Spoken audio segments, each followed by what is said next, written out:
Zawwadu fa inna khairaz zadi taqwa. Amma ba'd. Ada peristiwa besar di bulan Sya'ban ini yang harus menarik perhatian kita supaya jangan sampai proses yang syarat-syaratnya lengkap ibarat buah sudah hampir matang, masak ditampuk, tapi tiba-tiba datang hama. Jadi memang harus diantisipasi dari semula. Walaupun sudah musim panen sudah dekat, belum berarti semuanya selamat. Apa itu? Nabi alaihissalam dalam hadis Abu Umamah radhiyallahu anhu, Nabi menjelaskan dengan sanad yang hasan, "Idza kanat lailatul nisfi min Sya'ban," apabila datang malam pertengahan bulan Sya'ban, ittala Allahu ala khalqih, Allah memperhatikan semua makhluknya. Faghafara likulli ahad, lalu Allah memberikan ampunan bagi setiap orang, illa lirajulain, kecuali dua orang. Maksudnya dua jenis orang. Satu musyrik, orang musyrik,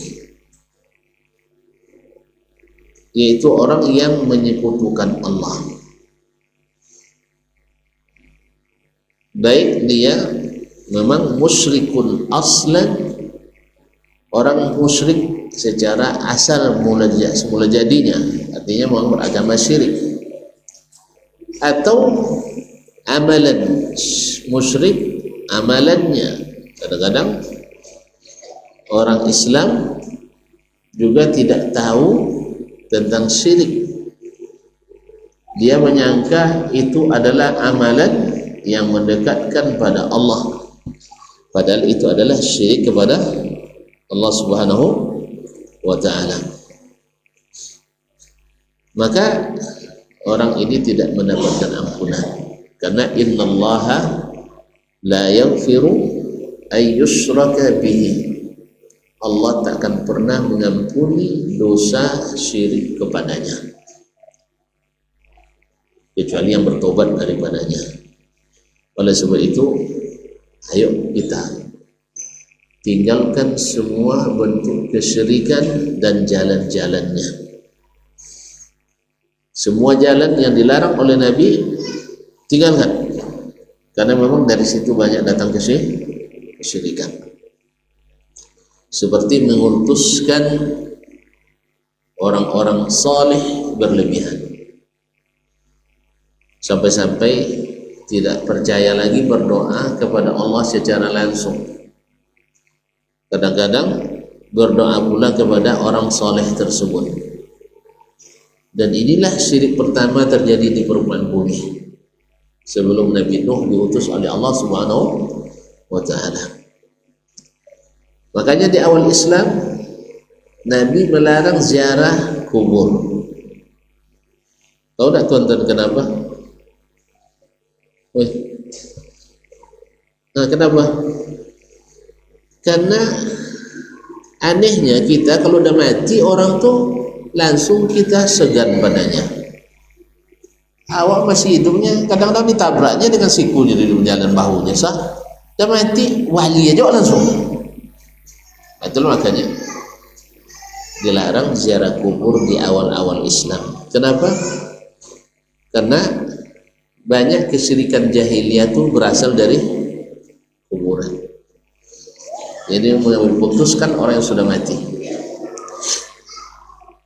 Setelah Nabi hijrah ke Madinah dan akidah sudah tertanam dengan baik, sampai-sampai dilarang untuk membuat masjid di pekarangan atau di kuburan, atau meletakkan kuburan dalam masjid, atau bahkan larangan Nabi jangan sholat menghadap kuburan.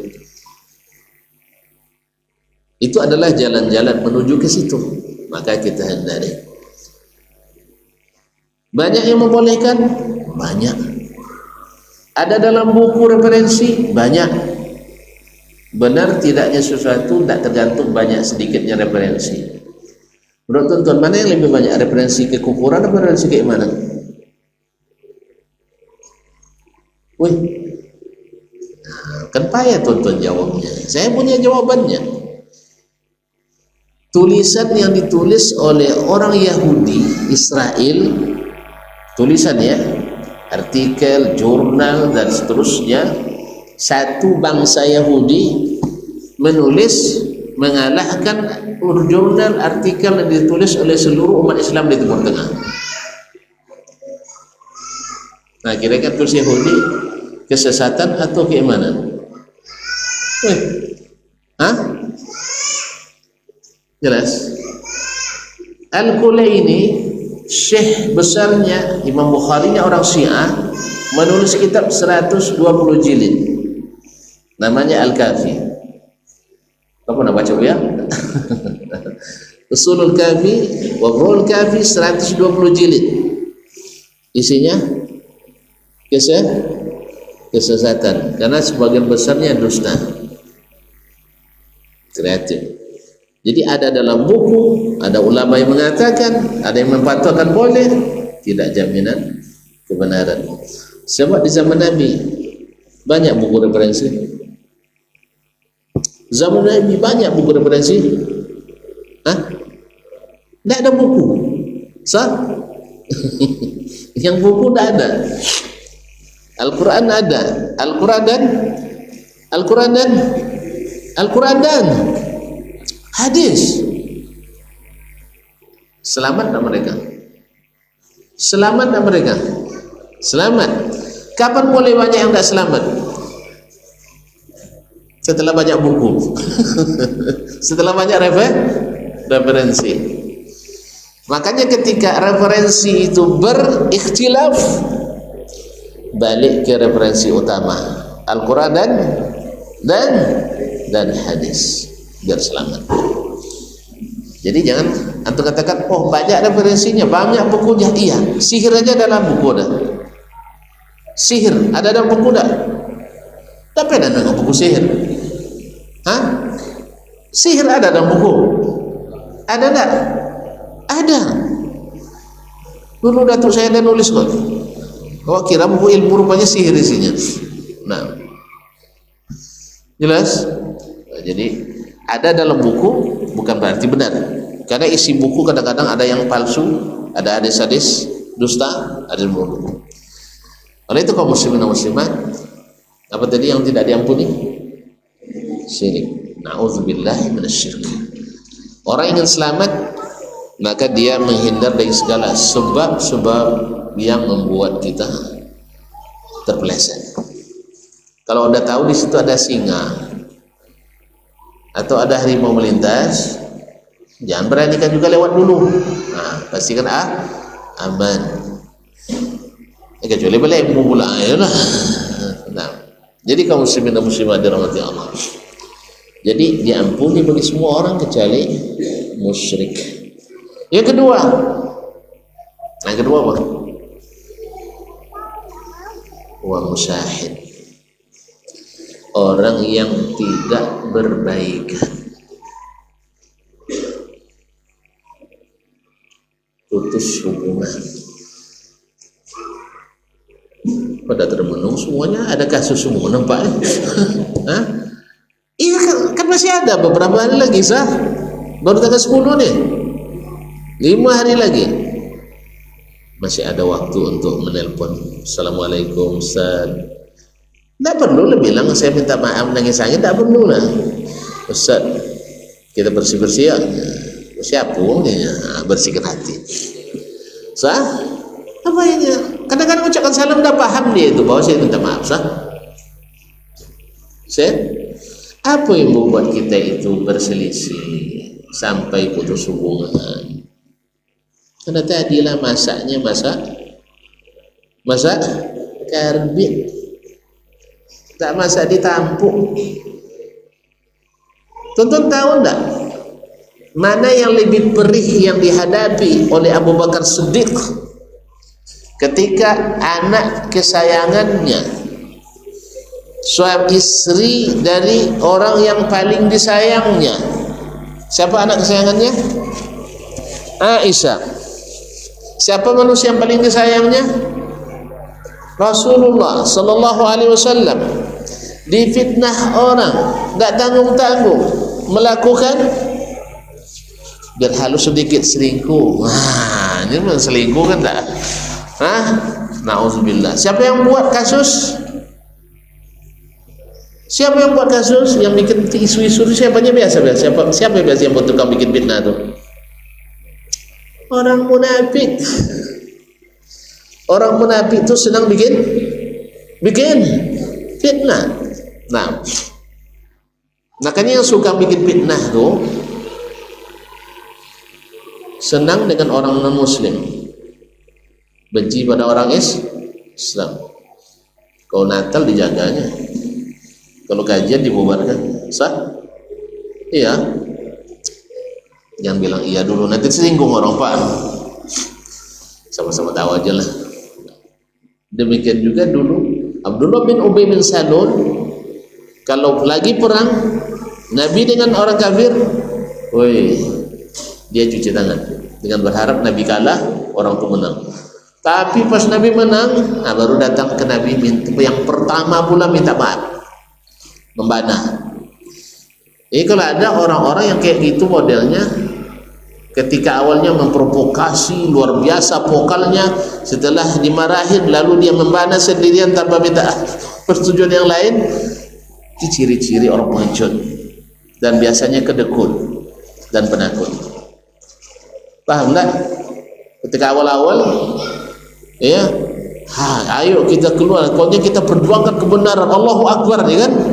Nah, masalah kita anggap dia yang pertama nyerah. Sah? Dia yang pertama mengapa memfitnah kawan-kawannya. Saya dah ikut-ikut dopaknya.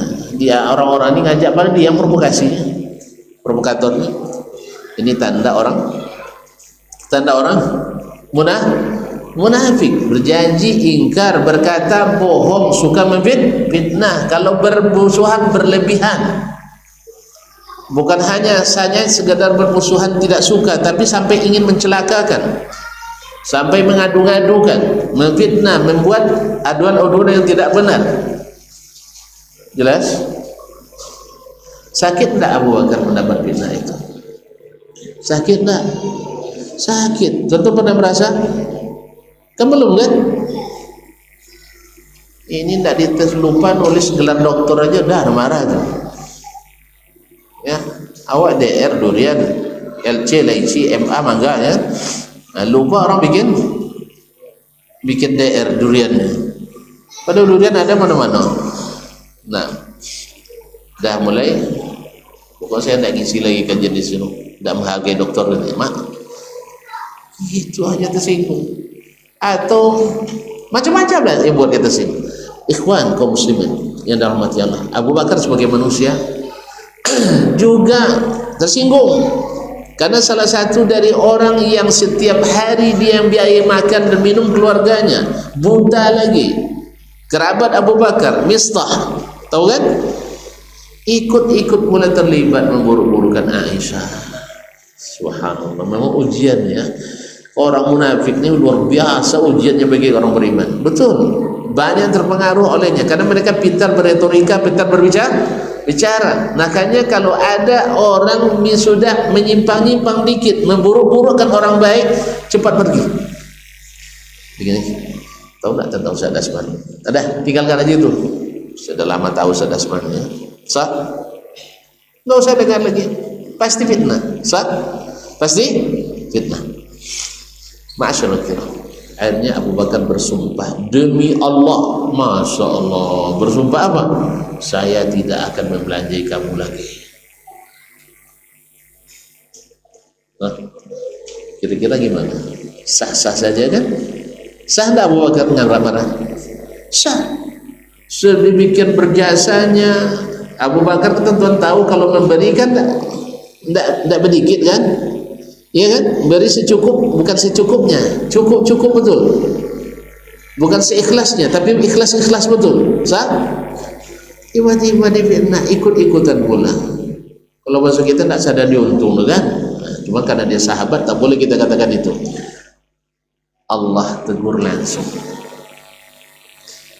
la ya'tilul fadli minkum, sampai akhir ayat, ala tuhibbuna yaghfirallahu lakum, kamu tidak mau Allah mengampunimu. Apa jawab Abu Bakar? Bala ya Rabb, bala ya Rabb, benar Allah, saya mau diampuni. Oleh sebab itu saya harus mengampuni. Masa ditampung. Jadi bukan masa karbitan Abu Bakar ini. Nah, kita juga hendaknya juga seperti ini, mengaji itu. Jelas ya? Jangan cepat tersinggung. Ustaz kan juga cepat tersinggung, Ustaz katanya ya.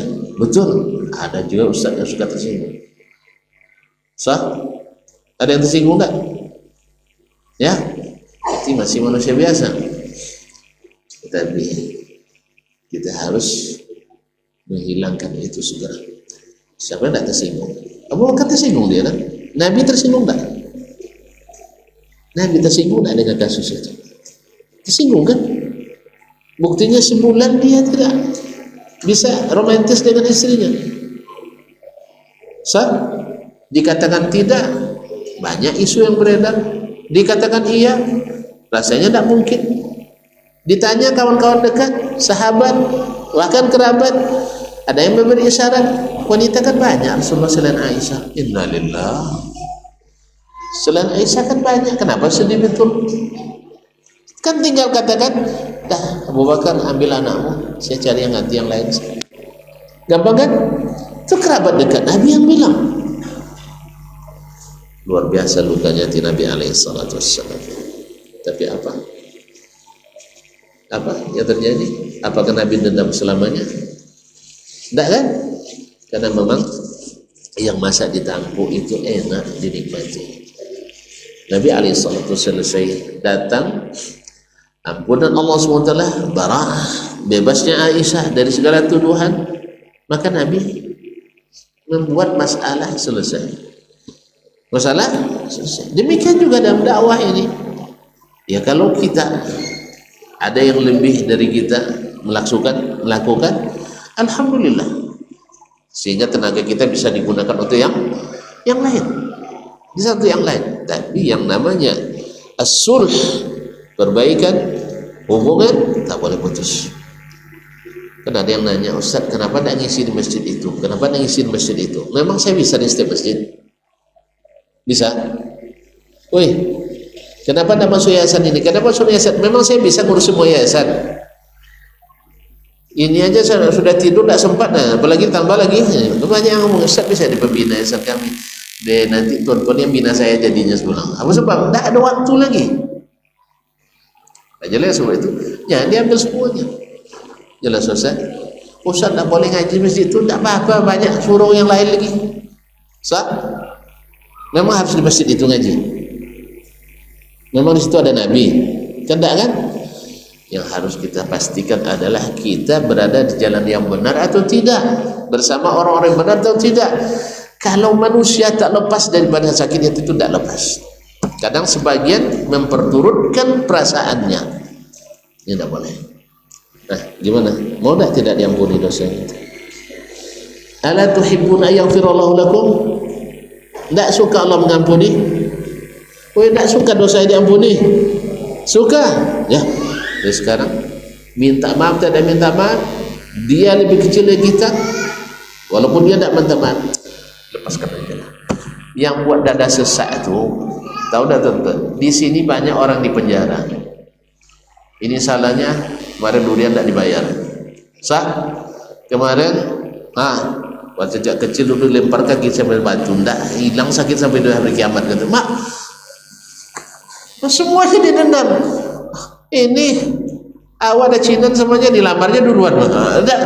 Terus siapa lagi? Sehingga di hatinya banyak orang dipenjarakan. Tahu orang dipenjarakan?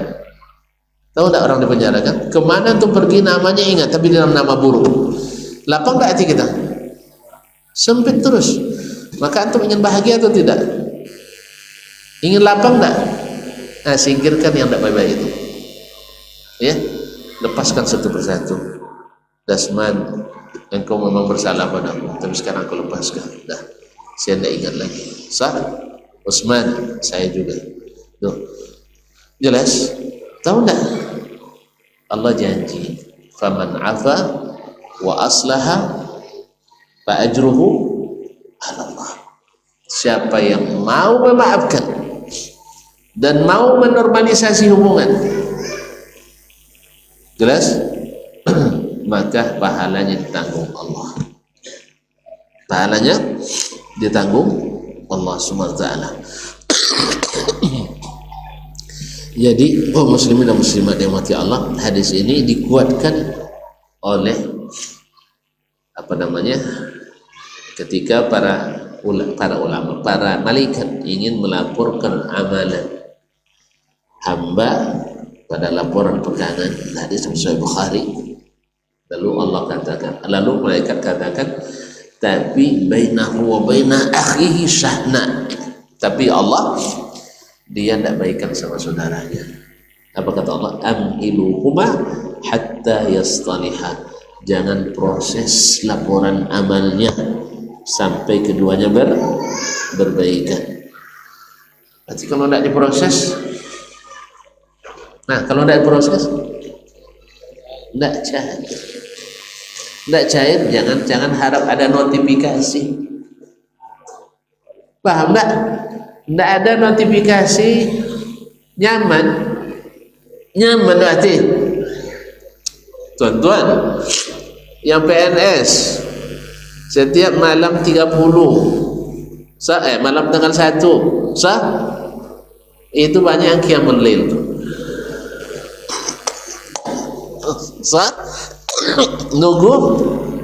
nunggu notifikasi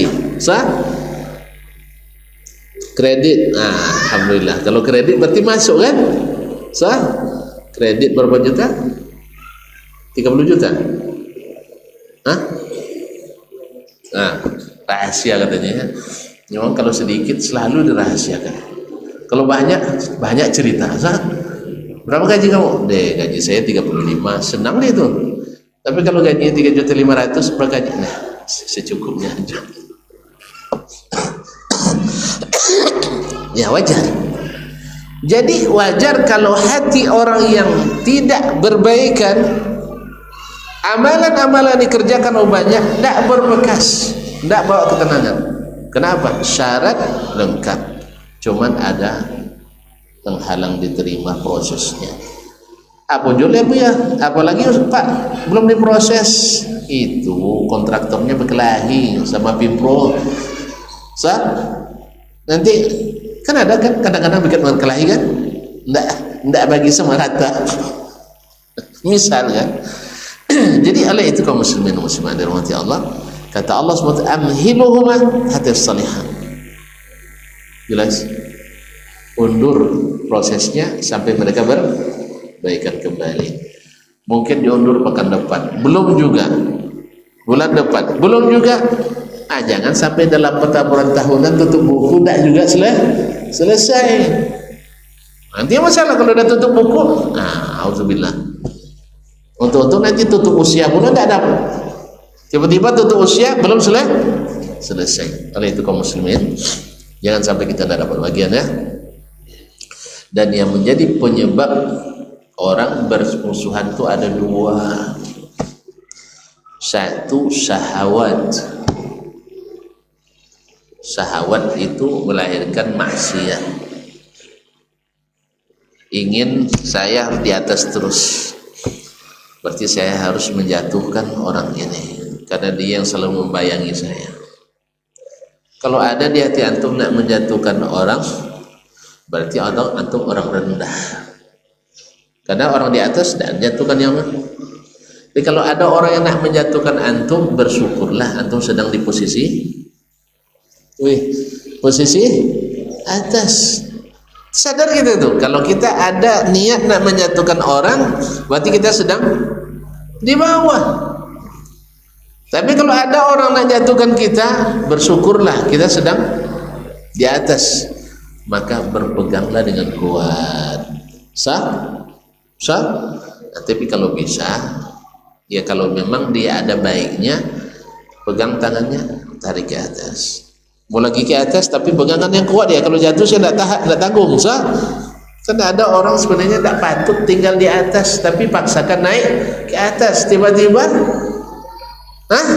jatuh tapai, tidak bisa diselamatkan. Belum waktunya naik, tapi dinaik paksa. Paham ya? Akhirnya hanya beberapa bulan kadang-kadang habis masa di plaza. Allah Maha tahu tentang hamba-hambanya.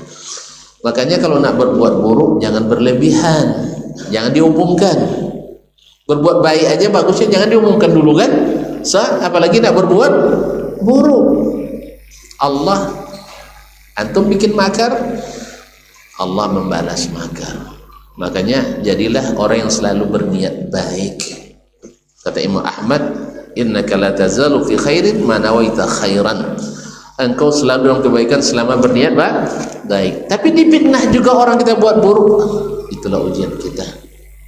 Orang yang bersih seperti Nabi aja dah luput dari fitnah.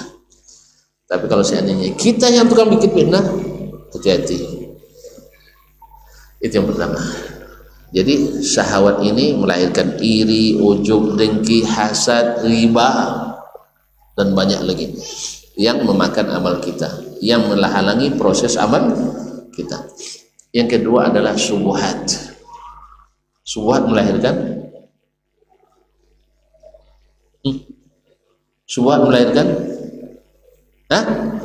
melahirkan bid'ah.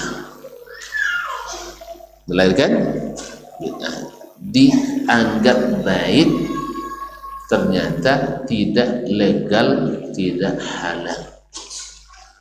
Makanya Nabi tegaskan al halalu bayyin. Halal itu terang sekali.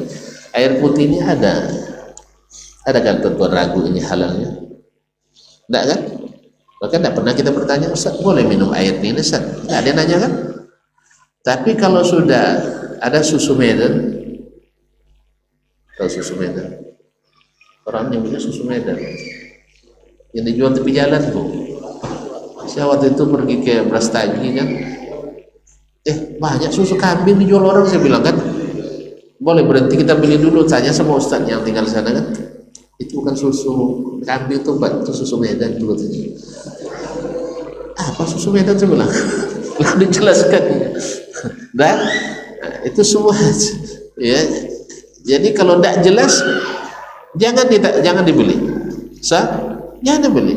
Sama juga kita kalau beli, ambil barang, bayar.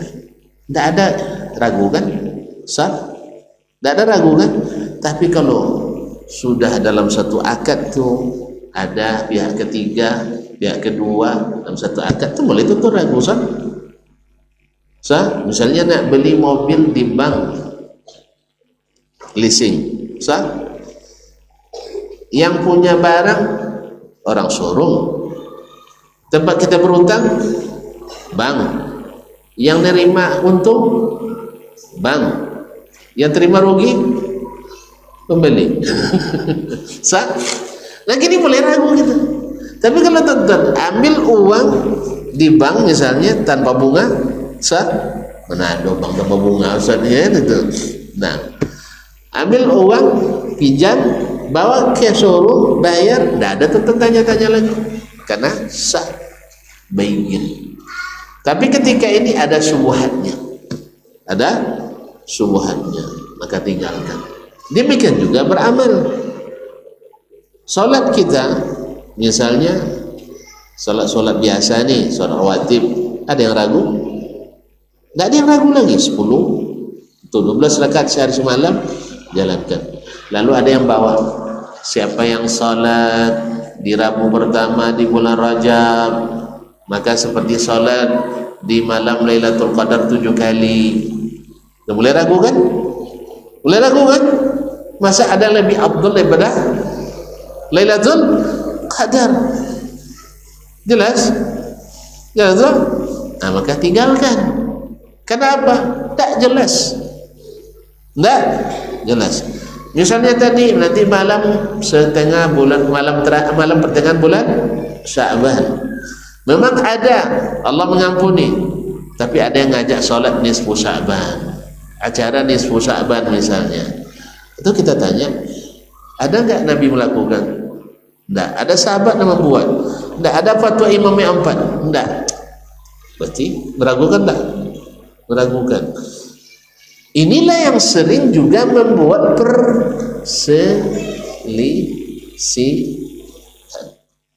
Sama dengan minta berkat, ngalap berkah ke kuburan. Sahih? Wih, sahih? Baik.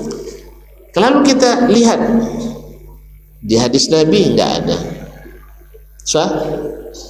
Setelah Nabi wafat, sahabat tidak ada. Lalu ada yang membawa riwayat, ada yang bawakan riwayat. Entah di mana tak dapat riwayat tu. Di buku hadis-hadis yang jelas tidak ada. Terserondok. Dapat dalam buku sejarah. Masa hadis sepenting itu luput dari imam-imam hadis, masuk dalam kitab sejarah, bikin ragu tak? Woi,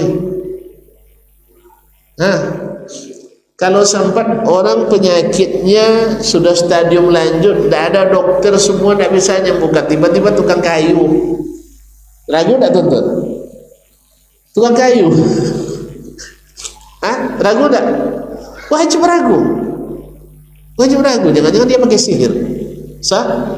Nah, itu kaum muslimin dan muslimat dirahmati Allah. Makanya melahirkan bid'ah dan aliran-aliran menyimpang. Ini juga membuat kita berselisih, hindarkan. Makanya Mujahid, murid Ibnu Abbas mengatakan, illa musyahin, kecuali orang yang membuat permusuhan, dia tafsirkan dengan ahli bid'ah, ahli bid'ah. Oleh sebab itu, tinggalkan semua syahwat yang tidak halal dan tinggalkan semua syubhat yang kayaknya tidak ada yang halal. Kalau syubhat tidak ada yang halal. Kalau syahwat, dah lupa nih. Yang syahwat ada yang halal atau tidak? Ada. Kalau syubhat, ya Allah ya Rabbi. Syahwat dah sudah jadi sebenarnya, tapi belum juga rupanya. Syahwat ada yang halal? Ada dalilnya. Mengatakan syahwat itu ada halal? Apa dalilnya? Nabi ditanya oleh sahabat, ayati ahaduna syahwatahu walau hajrun? Ya Rasulullah, seseorang melepaskan syahwatnya dapat pahala? Tak ada iya. Menurutmu kalau dia bikin dosa, bikin kepada yang haram, berdosa tak? Berdosa. Kalau dia bikin pada yang halal, berpahala. Kalau syubhat, ada yang halal? Tidak ada. Oleh sebab itu, tinggalkan semua syubhat. Paham tak? Itu tentu kalau syubhat bid'ah marah-marah, pula tuan-tuan dulu salahnya. Kan bahasa Nabi itu, bahasa Nabi kan, tinggalkan semua syubhat. Karena syubhat itu kata Nabi, man waqa'a fi syubhat waqa'a bil haram. Siapa yang masuk pada syubhat, masuk pada yang haram. Tapi kalau syahwat tidak, syahwat ada yang halal, ada yang haram. Berarti syahwat yang dihilangkan yang haram. Apa contohnya? Rumput tetangga lebih hijau. Paham rupanya. Nah, itu kan haram tuh, tinggalkan itu. Jelas? Riba, mak cepat kaya itu kan rupanya main judi online. Nah, syubhat kan? Itu syahwat yang haram. Baik, dari jabaran di atas, apa kesimpulannya?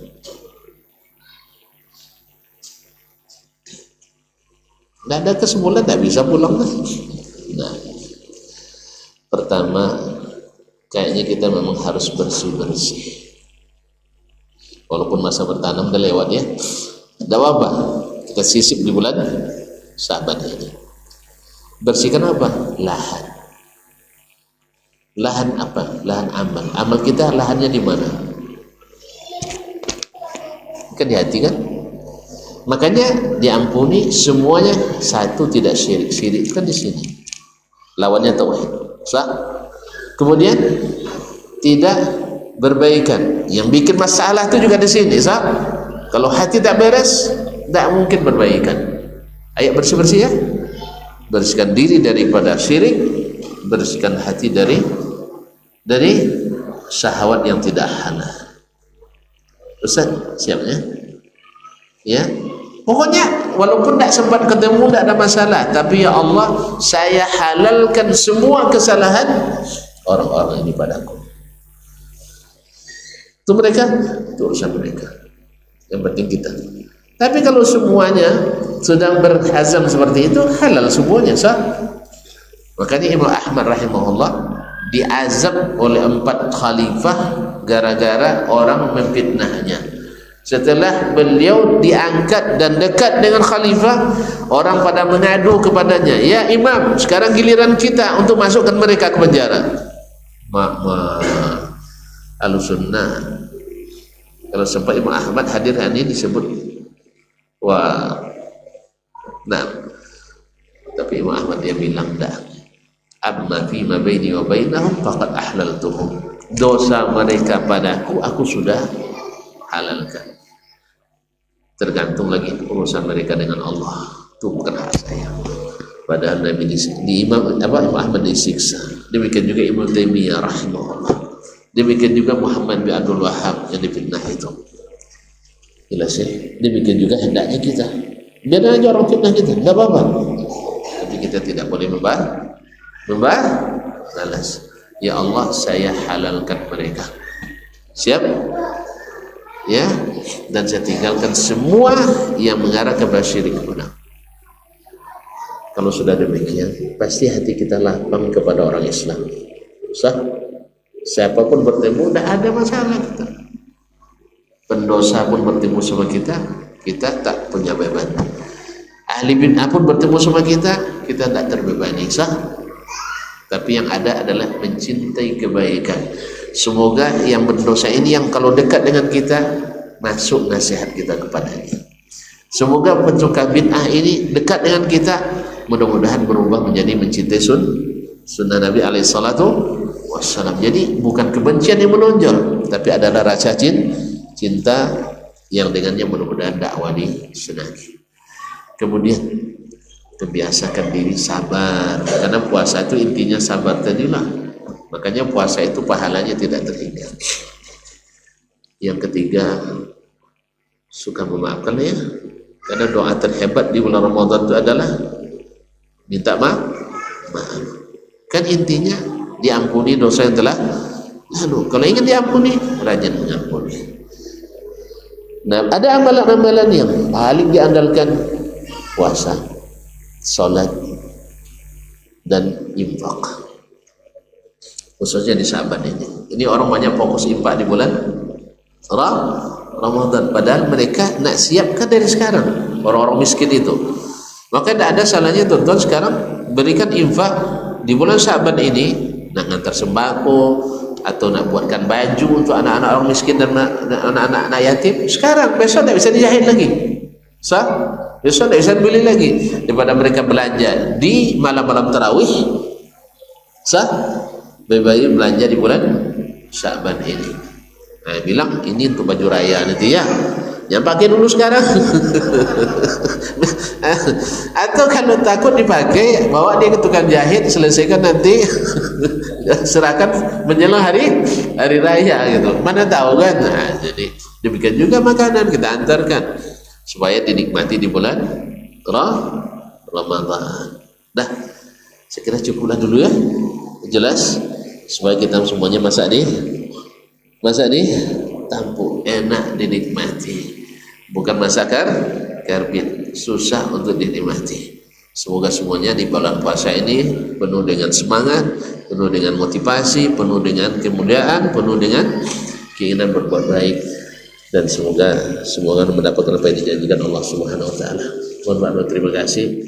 Saya kira tidak perlu ada tanya jawab ya. Sah? Nanti tambah panjang. Takut tonton lambat pulang. Nanti saya minta tidur di sini pula. Jadi kita tutup aja lah dulu ya. Wabillahi taufiq wal hidayah. Wallahu taala alam wa sallallahu ala nabiyyina Muhammad wasallam. Wassalamualaikum warahmatullahi wabarakatuh.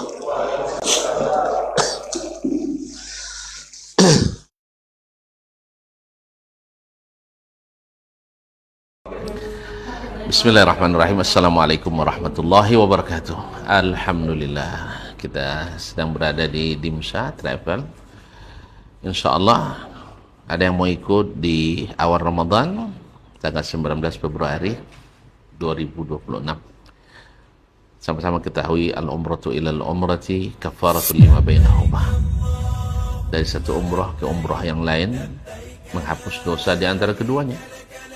Lebih lagi, al-umratu fi Ramadan kahajjatin ma'a Rasulillah sallallahu alaihi wasallam, seperti yang beliau bilang, al-umratu fi Ramadan kahajjatin ma'i. Umrah pada bulan Ramadan adalah sama dengan haji bersama saya. Insyaallah kita berharap kepada Allah SWT mudah-mudahan diberikan taufik bersama kita melaksanakan dan meraih kebahagiaan ibadah yang nyaman ini. Mudah-mudahan bermanfaat di dunia dan akhirat. Wassalamualaikum warahmatullahi wabarakatuh.